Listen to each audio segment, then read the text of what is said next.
नमस्कार, वंदे मातरम। दोस्तों, स्वागत है आप सबका सैनिक पाठशाला में। आज के वीडियो के 4 अहम जानकारियां हैं दोस्तों जुलाई 2026 से पेमेंट बढ़ जाएगा और 8वें पे कमीशन का भी वो पहला फायदा जो जुलाई 2026 से लागू होगा उसके बारे में आगे जानेंगे दोस्तों। इसके साथ ही साथ दोस्तों, क्या पूर्व सैनिक डिपेंडेंट नहीं हो सकते, इसके बारे में सवाल खड़ा करेंगे, क्योंकि कुछ रूल्स में अगर खामी है, कुछ नियमों में अगर दिक्कतें हैं तो उनको परिवर्तन होना बेहद जरूरी है। यह एक बहुत अहम मसला है, इसके बारे में आगे बात करेंगे दोस्तों। इसके साथ ही साथ एजीआई का जो पैसा वापस मिलता है, किन पेंशनर को मिलता है, किस तरीके से मिलता है, कितना मिलता है, वो भी आगे जानेंगे। यह भी एक अहम मसला है।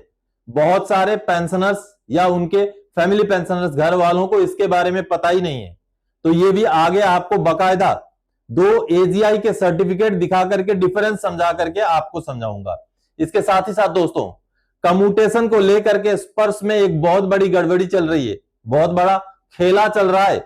इसके बारे में भी सवाल उठाना जरूरी है, इसका भी पर्दाफाश करना जरूरी है, जिसको लेकर के आज के इस वीडियो में चर्चा करेंगे, एविडेंस के साथ, प्रूफ के साथ बात करेंगे दोस्तों। तो चलिए आगे बढ़ेंगे आज के इस वीडियो में इन्हीं अहम जानकारियों के साथ। लेकिन हमेशा की तरह अगर सैनिक पाठशाला चैनल का वीडियो आप पहली बार देख रहे हैं या अभी तक चैनल को सब्सक्राइब नहीं किया है, तो चैनल के साथ जुड़े रहने के लिए, इसका हिस्सा बने रहने के लिए और आपसे जुड़ी हुई भरोसेमंद ऑथेंटिक जानकारी आप पाते रहने के लिए चैनल को जरूर सब्सक्राइब करें। क्योंकि ये सामने के आंकड़े देखिए दोस्तों, इन आंकड़ों से ये पता चलता है कि अभी भी ऐसे बहुत सारे व्यूअर्स हैं जो वीडियोस तो लगातार देखते हैं लेकिन चैनल को नहीं सब्सक्राइब किया हुआ है। तो आप भी अगर इसी कैटेगरी में है तो फटाफट से पहले इस वीडियो को पॉज कीजिए, चैनल को सब्सक्राइब कीजिए, फिर आगे वीडियोस देखना कंटिन्यू रखें, ताकि आपको आने वाले समय में वीडियोस देखने में कोई दिक्कत ना आए। और साथ ही साथ वीडियोस अच्छे लगें तो दोस्तों के साथ शेयर करें, लाइक करें और वीडियो को हाइप भी जरूर करें दोस्तों। तो चलिए अब आगे बढ़ते हैं दोस्तों। सबसे पहले आप देख पा रहे जैसे कम्यूटेशन को लेकर के स्पर्श में चल रहा बड़ा खेल, पर्दाफाश मिलेगा लाखों वापस। जी हां दोस्तों, अपना कम्यूटेशन अगर आपका स्पर्श के थ्रू से अगर कटा है या तो फिर स्पर्श के थ्रू से अगर कट रहा है तो जरूर चेक करें, क्योंकि आपका माइग्रेशन के समय में हो सकता है आपका डाटा अपडेट ना हो, यानी कि सही डिटेल्स के साथ स्पर्श में माइग्रेशन ना हुआ हो और इस वजह से आपको लाखों का घाटा हो जाए। एक बहुत बड़ा ऐसा ही मसला है जो आपको मैं समझाता हूं।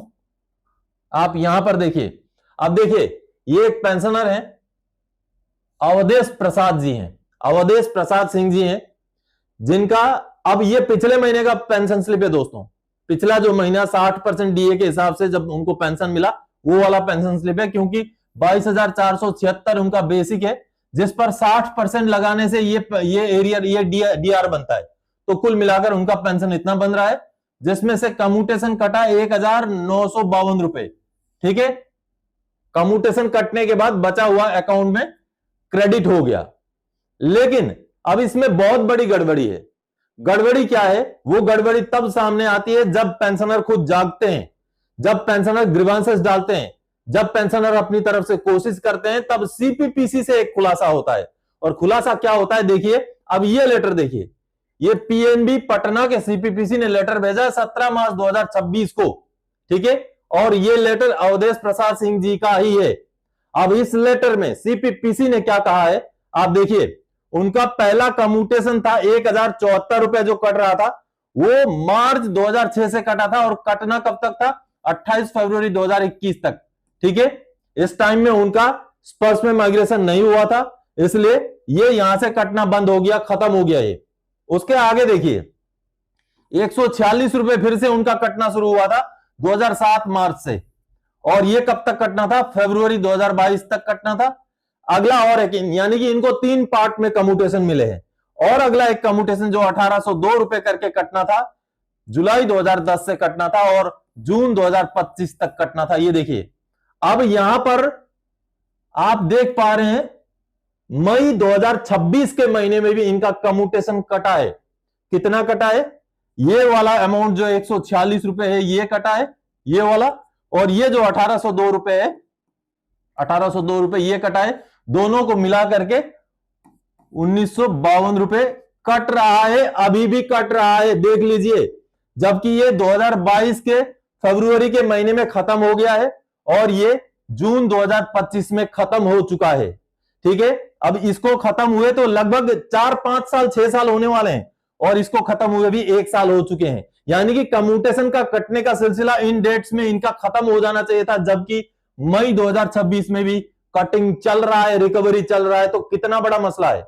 हाँ, यहां पर शायद ये बोला जाएगा कि ये किसी ने जानबूझ के नहीं किया है, ये टेक्निकल प्रॉब्लम है, डाटा में प्रॉब्लम की वजह से ये हुआ है। माइग्रेशन जिस तरीके से जिन डेट्स के साथ माइग्रेशन हुआ उन्हीं डेट्स के साथ ये गलती की वजह से कट रहा है। ठीक है, लेकिन गलती को सुधारेगा कौन?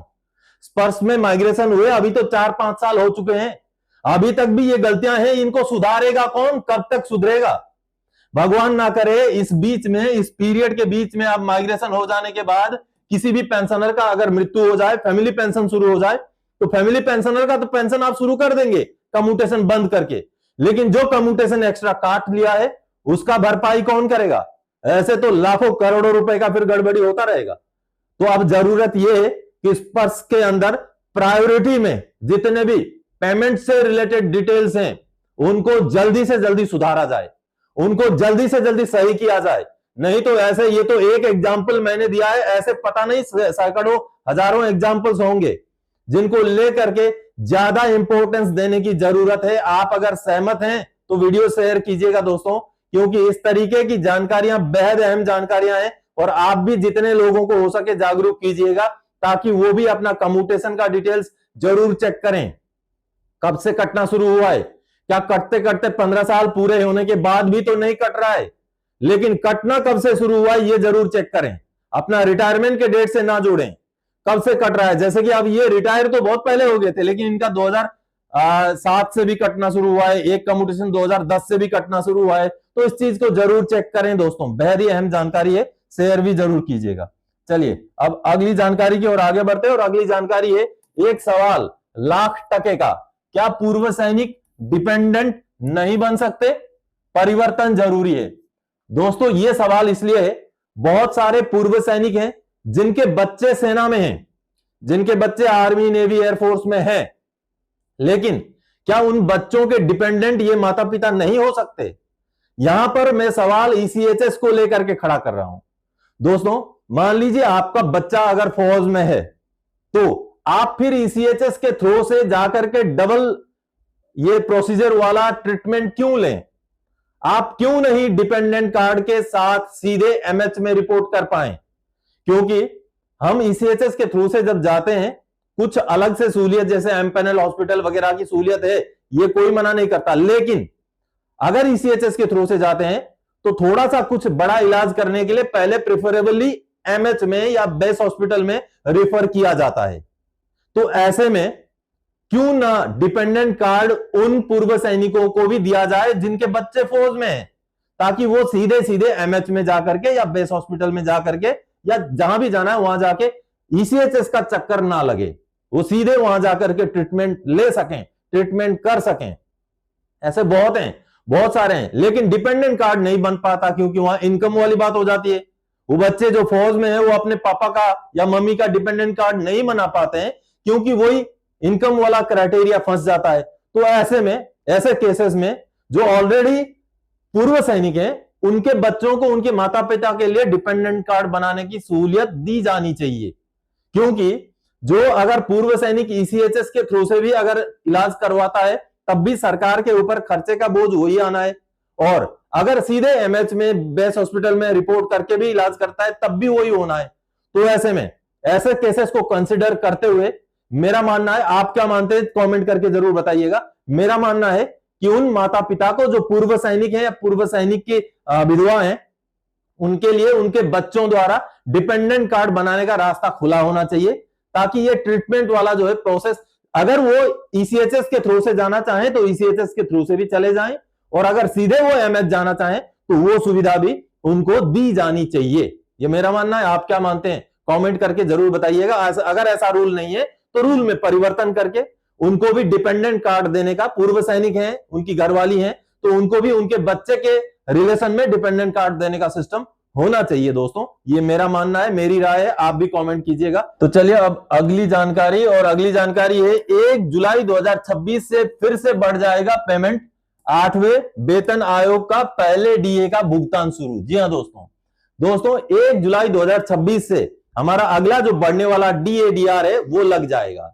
जितने भी आंकड़े अभी तक आ गए हैं, आगे और जून के महीने के आंकड़े आने हैं, उनके हिसाब से एआईसीपीआईएन के बेस पर जुलाई 2026 से डीए बढ़ जाएगा। ये तो ठीक है, वो उसका भुगतान आगे जाके अगस्त सितंबर में शायद डिक्लेरेशन होकर मिलेगा। लेकिन अब जुलाई 2026 से और एक बड़ी जो है बात है, और वो है जैसे ही हमारा 8वां पे कमीशन लागू हो जाएगा 2027 के आखिर में या 28 में जाके जब लागू हो जाएगा, तो जो पहला डीए का बढ़ोतरी हमें मिलेगा वो जुलाई 2026 से मिलेगा। क्योंकि बेशक पे कमीशन को जनवरी 2026 से दिया जाए, लेकिन पहले 6 महीने में डीए का परसेंटेज 0 रहने वाला है। जी हां, इसलिए जुलाई 2026 का महीना वो पहला महीना होगा जब 8वां पे कमीशन लागू होने के बाद पहली बार बढ़ा हुआ डीए का रेट हमें मिलेगा। यानी कि 1 जुलाई 2026 से जो हमारा डीएडीआर अभी बढ़ेगा वो बेशक बढ़ेगा, लेकिन आगे जब 8वां पे कमीशन रिवाइज होगा तब भी अलग से जब बढ़ोतरी होगा तो ये दोनों का डिफरेंस का अमाउंट हमें एरियर के रूप में मिल जाएगा, अलग से नहीं मिलेगा। 8वां पे कमीशन का एरियर में ही कैलकुलेट होकर के मिलेगा। तो जुलाई 2026 का महीना वो पहला महीना है जब से 8वें पे कमीशन के टाइम का भी डीए की बढ़ोतरी हो जाएगी। चलिए अब आगे बढ़ते हैं, अगली जानकारी ये देखें फर्क, एजीआई का पैसा किन को वापस मिलेगा और किन को नहीं मिलेगा। जी हां दोस्तों, एजीआई का जो एक्सटेंडेड इंश्योरेंस स्कीम का एक दो सर्टिफिकेट आपको दिखा के समझाऊंगा कि किन को वापस मिलेगा किन को नहीं मिलेगा। दोस्तों ये जो इंश्योरेंस है ये रिटायरमेंट के बाद हमें लाइफ कवरेज देता है, तो ऐसे में रिटायरमेंट के एक पर्टिकुलर पीरियड तक ही इसका वैलिडिटी रहता है, और इसके लिए पेंशनर्स से या पूर्व सैनिकों से रिटायरमेंट के समय में एक लमसम में एक अमाउंट काटा जाता है। तो ऐसे में वो अमाउंट जो काटा गया है वो कैसे पता चले कि मिलेगा कि नहीं मिलेगा, या तो फिर कैसे मिलेगा, या तो फिर कितने का इंश्योरेंस है, सारा चीजें मैं आपको समझाता हूं। चलिए अब ये जो अगला वाला स्लाइड है यहां पर आपको दिखाता हूं। ये देखिए यहां पर आपको मैंने 2 एक्सटेंडेड इंश्योरेंस स्कीम के सर्टिफिकेट दिखाए। या आर्मी वाला है, नेवी में भी एयरफोर्स में भी एक्सटेंडेड इंश्योरेंस स्कीम है। तो ऐसे में आपको अगर आपके पास अगर ये सर्टिफिकेट नहीं है तो पहली बात तो आप अपने रिकॉर्ड ऑफिस से इसका कॉपी मंगवा सकते हैं। रिकॉर्ड ऑफिस में भी ना मिले तो आप एजीआई को भी अप्रोच कर सकते हैं, आप मेल कर सकते हैं, सीपी ग्राम्स में ग्रीवेंस डाल के मांग सकते हैं। लेकिन अब इसमें समझते हैं कि किन को वापस मिलेगा किन को नहीं मिलेगा। अब देखिए ये एक्सटेंडेड इंश्योरेंस जो सर्टिफिकेट है, अब देखिए ये सर्टिफिकेट है सिखलाई रेजिमेंट इन्फेंट्री के एक जवान की है जो कि जून 2011 में रिटायर हो गए। ठीक है, तो इनका जो लाइफ कवरेज है ये थोड़ा सा जूम करके दिखाया जाए, ये वाला valid period of EI cover from जुलाई 2011 से लेकर के जून 2037 तक इनका लाइफ कवरेज है। भगवान ना करे इस पीरियड के बीच में उनको कुछ हो, लेकिन अगर कुछ हो जाए तो उनके घर वाले को कितना पैसा मिलेगा, 3 लाख रुपए का ये इंश्योरेंस है। ठीक है, किनको मिलेगा, ये एनओके हैं, उनकी वाइफ हैं, उसके बाद कंटिंजेंट नॉमिनी भी हैं। कंटिंजेंट नॉमिनी उनके 2 बच्चे हैं, दोनों बच्चे उनके कंटिंजेंट नॉमिनी हैं, यानी कि इनके साथ साथ ये भी नॉमिनी है। तो अगर कुछ ऐसा हो जाता है तो उनको ये 3 लाख रुपए इनको मिल जाएंगे। लेकिन अगर ये पीरियड निकल जाता है, जून 2037 का पीरियड निकल जाता है, तो ये जो 25,900 रुपए इनके काटे गए हैं ये क्या वापस मिलेंगे, क्या ये वापस मिलेंगे? तो इसको लेकर के देखिए, अब यहां से आपको पता चलेगा one time refundable premium paid, यानी कि इनका जो प्रीमियम था वो रिफंडेबल था। जी हां, जून 2037 के बाद इनको अगर सही सलामत रहते हैं तो ये 25,900 रुपए वापस मिल जाएंगे। इसका क्लेम करना है, वापस मिल जाएंगे। आप अपना सर्टिफिकेट में देखिए कि ये वन टाइम रिफंडेबल लिखा है या वन टाइम नॉन रिफंडेबल लिखा है, ये देखना है। अब अगला सर्टिफिकेट देखिए, सेम वैसा ही सर्टिफिकेट उसी रेजिमेंट का, सिखलाई का ही है ये भी। और देखिए 30 जून 2003 के ये रिटायरी हैं और इनका एक्सटेंडेड इंश्योरेंस का कवरेज है जुलाई 2003 से लेकर जून 2023 तक का। और इनका पैसा उस समय में कितना काटा गया था, 2003 में 6,800 काटा गया था। और अब डिफरेंस देखिए, सेम है, उनकी वाइफ है, उनके बच्चे हैं कॉन्टिजेंट नॉमिनी। अब देखिए, one time non refundable premium paid, यानी कि नॉन रिफंडेबल है ये रिफंड नहीं होगा। यानी कि इस पीरियड में कुछ हो गया तो ठीक है, नहीं हुआ तो इस पीरियड के बाद जो है इस सर्टिफिकेट का कोई वैल्यू नहीं है, इस सर्टिफिकेट का काम खत्म हो गया और ये पैसा अभी वापस नहीं मिलेगा। लेकिन रिफंडेबल लिखा हुआ है तो ये पैसा वापस मिल जाएगा। देखिए, अब आपको एक लिस्ट दिखाता हूं, एक अहम 2026 का ही लेटर है, वो लेटर दिखा करके और अच्छे तरीके से एजीआई का इंश्योरेंस के बारे में समझाता हूं। अब ये वाला लेटर देखिए, जो कि आर्मी ग्रुप इंश्योरेंस ने जारी किया है, 1 जनवरी 2026 का ये लेटर है। और यही लेटर है एजीआई का पूरा एक्सटेंडेड इंश्योरेंस स्कीम का जो रेट में बदलाव हुआ है, वो सारा चीजें इसमें लिखा हुआ है। इसमें महत्वपूर्ण जो चीज है जो मैं आपको दिखाना चाहूंगा वो ये देखिए, ये एक अपेंडिक्स है, वो आपको ये देखिए, ये वाला अपेंडिक्स में समझाना चाहूंगा। ये देखिए, ये वाला अपेंडिक्स में अगर आप देखेंगे तो यहां से आपको पता चलेगा कब कब कितना कटता था, कितना रिस्क कवरेज था और रिफंडेबल था कि नॉन रिफंडेबल था। ठीक है, इस लिस्ट को आप अच्छे से समझ लीजिएगा।